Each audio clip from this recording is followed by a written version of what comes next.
In outer Melbourne, roof plumber Sheraz Ahmadi builds a new life. These are the roof sheets.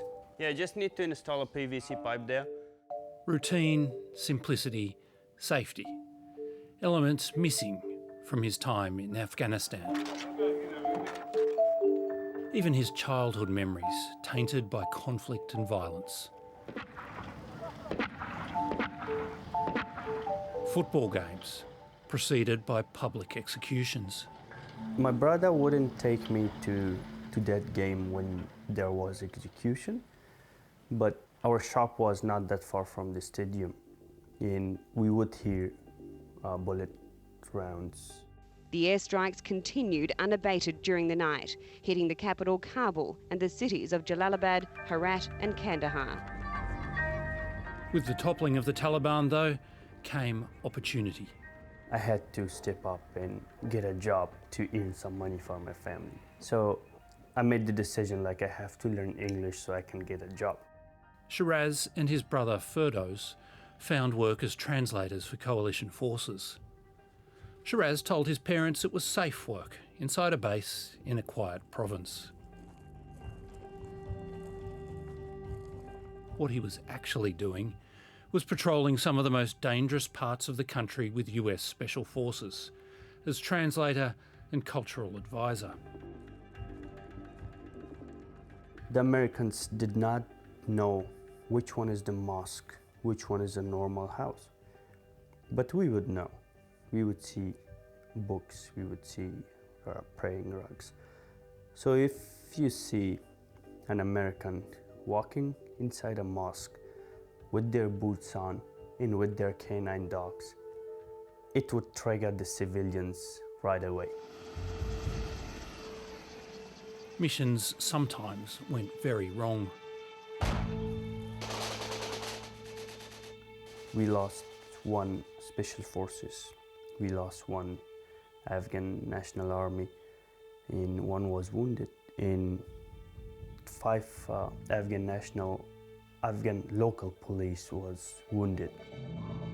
3 of these US soldiers photographed with Sheraz were killed in Afghanistan and Iraq.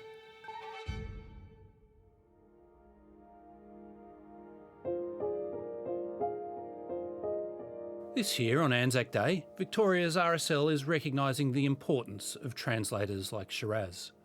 They often take a great deal of risk in the work that they do. Not only are they on the front line providing support, especially to commanders, situational awareness, cultural advice and the like, but they're also taking a risk in their own communities as well.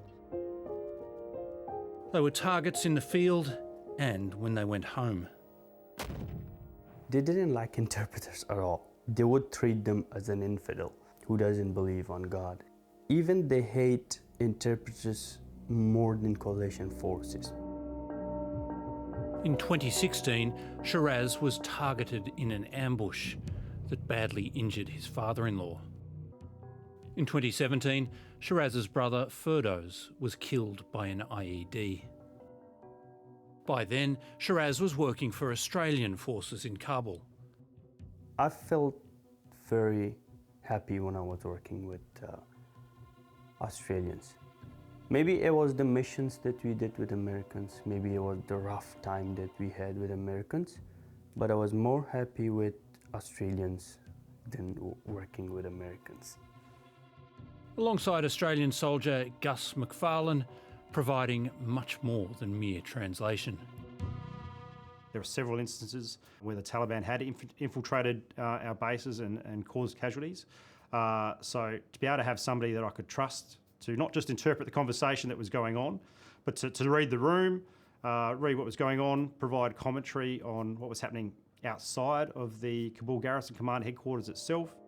McFarlane supported Sheraz's application to come to Australia with his young family. I was a very strong supporter that he had certainly contributed to the Australian mission in Afghanistan for numerous years, placed his family and himself under incredible risk to do so. Hey, And in 2019, they got the visas. Microphone. No, say hi. Hello. Hi, what's your name? Sophia. Hi, Sophia. Sheraz and his wife and children were safe, but his family back in Afghanistan were not. In 2021, after the chaotic US withdrawal, attackers threw explosives into his family home in Kabul. Sheraz's dad and nephew were both injured. Sheraz's younger brother and parents now live in Australia, but the memories of war are never far away. I always think about it. But when I think about those things, I suddenly change my thinking to good things that I have now. I need to go there. For example, I'm living in a safe country. I'm living peacefully. I have 2 kids. Ready? Yes. My daughter can go to school. What if I was stuck in Afghanistan still? So my daughter wouldn't be able to go to school. My family, wouldn't be safe. So immediately I changed my thinking to positives that I have in my life now. Hello.